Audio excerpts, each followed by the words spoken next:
बिना विपक्ष के पहरे के सत्ता के इरादे अनजान हो जाते हैं। बिना विपक्ष के डेमोक्रेसी का पॉइंट ही क्या है? किसी भी पार्टी को क्लियर वे नहीं मिलना चाहिए, फिर चाहे वो कॉकरोच जनता पार्टी ही क्यों ना हो। डेमोक्रेसी के इन्हीं सिद्धांतों को ध्यान में रखते हुए हाल ही में बनी कॉकरोच जनता पार्टी को कड़ी चुनौती देने मैदान में उतर गया है नेशनल पैरासाइटिक फ्रंट यानी एनपीएफ। पिछले कुछ दिनों से सोशल मीडिया पर कॉकरोच जनता पार्टी यानी सीजेपी का बोलबाला था। लोग इसका मैनिफेस्टो देखकर न सिर्फ ठहाके लगा रहे थे, बल्कि असल में इस पार्टी को ज्वाइन भी कर रहे थे। लेकिन डिजिटल पॉलिटिकल सटायर की इस दुनिया में ये पार्टी अकेली थी। इसीलिए सिस्टम को बाई पार्टी बनाने और सीजेपी को टफ कंपटीशन देने के लिए नेशनल पैरासाइटिक फ्रंट यानी एनपीएफ का गठन किया गया। जिनको नहीं मालूम उनके लिए डिस्क्लेमर है कि ये दोनों पार्टियां ही पॉलिटिकल सटायर है, इन्हें असली राजनीतिक पार्टी ना समझे।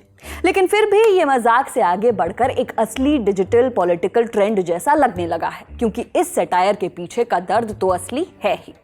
दरअसल सोशल मीडिया पर यह सब शुरू हुआ सीजेआई सूर्यकांत की उस टिप्पणी से, जिसमें उन्होंने देश के बेरोजगार युवाओं को कॉकरोच और पैरासाइट बताया था। इस बयान के बाद युवा भड़क गए, सोशल मीडिया पर रिजेंटमेंट खूब दिखा और इसी रिजेंटमेंट की आग में जन्म हुआ कॉकरोच जनता पार्टी का। इसकी शुरुआत 30 साल के अभिजीत दिप्के ने की। दिप्के अमेरिका की बॉस्टन यूनिवर्सिटी में पब्लिक रिलेशंस में मास्टर्स कर रही हैं। उन्होंने 16 मई को एक्स पर एक गूगल फॉर्म शेयर कर लोगों को पार्टी से जुड़ने के लिए कहा। कॉकरोच जनता पार्टी खुद को voice of the lazy and unemployed यानी आलसी और बेरोजगारों की आवाज बताती है, और इसका हेडक्वार्टर वहां होगा जहां वाईफाई काम करे। इंटरनेट पर इसके नाम से वेबसाइट बन चुकी है और इंस्टाग्राम पर इसके लगभग 60 लाख फॉलोअर्स हो चुके हैं। 2 लाख से ज्यादा लोगों ने इसकी वेबसाइट पर खुद को रजिस्टर कर इसे ज्वाइन भी कर लिया है। पार्टी का मैनिफेस्टो भी गजब था। मैनिफेस्टो में लिखा था कि कैबिनेट में महिलाओं को 50% आरक्षण मिलेगा। पार्टी बदलने वाले सांसदों और विधायकों पर 20 साल का चुनावी बैन लगेगा। रिटायरमेंट के बाद सीजेआई को राज्यसभा सीट नहीं दी जाएगी और चुनावों में वैलिड वोट हटाने पर कार्रवाई होगी। इसके अलावा पार्टी ने नीट विवाद से जुड़े छात्रों का सपोर्ट भी किया था। लेकिन भारत में राजनीतिक वैक्यूम बहुत समय तक टिकता कहाँ है? ये भी नहीं टिका और मैदान में उतरी नेशनल पैरासाइटिक फ्रंट, और ये भी उतने ही एंथुजियाज्म के साथ।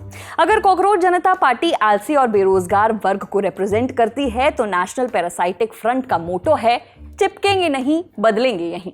अब इसका मैनिफेस्टो भी जबरदस्त है। इसमें पहली बात है सरकारी असिस्टेड मैच मेकिंग, यानी 18 से ज्यादा उम्र के हर नागरिक के लिए सरकारी सहायता से मैच मेकिंग करवाई जाएगी। सिचुएशनशिप समस्याओं का 90 दिनों में समाधान या सरकारी माफी और 4,999 रुपए का मुआवजा दिया जाएगा।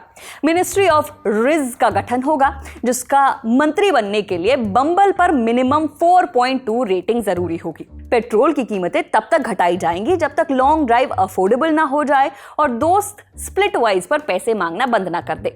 पार्लियामेंट कैंटीन में समोसे और चटनी पर फिस्ट फाइट्स बंद कराई जाएंगी।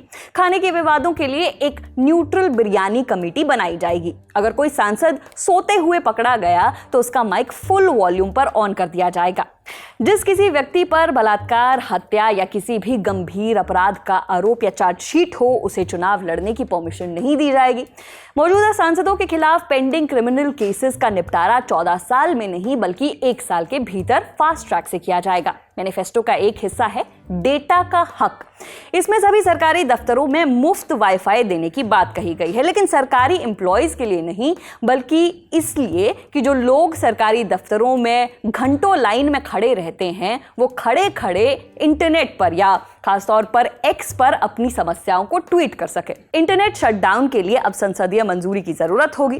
किसी मीम के कारण 4G बंद करना अब पॉसिबल नहीं होगा। बिजली बिल भरने के लिए 11 बार फायर हाइड्रेंट पहचानने जैसी मजबूरी खत्म की जाएगी। Fire hydrant, if you know you know. इसके अलावा बोर्ड परीक्षा के रिजल्ट अब टीवी पे ड्रम और तेज म्यूजिक के साथ नहीं दिखाए जाएंगे। परिवार में कोई बेटा कितने नंबर आए ये पूछे तो उसे एक सरकारी जवाब कार्ड दिखाया जाएगा और 3 महीने से पुराने गड्ढों का नाम गूगल पर उस वार्ड के जिम्मेदार पार्षद के नाम पर रख दिया जाएगा। नेशनल पैरासाइटिक फ्रंट खुद को कॉकरोच जनता पार्टी का ऑफिशियल ऑपोजिशन बता रहा है। एनपीएफ का कहना है कि वो पैरासाइट शब्द को भी नए तरीके से पेश करेगा। पैरासाइट यानी ऐसे नागरिक जो सिस्टम में रहकर उसे भीतर से बदलना चाहते हैं। बहरहाल दोनों ही पार्टियों के मैनिफेस्टो के बारे में हमने आपको बता दिया है। अब सत्ता से सवाल या फिर पावर पर डिजिटल सटायर के लिए आप किसे चुनेंगे, हमें कमेंट कर जरूर बताएं। इस खबर में फिलहाल इतना ही। मेरा नाम है नेहा धीमान। देखते रहिए दी ललन टॉप। शुक्रिया।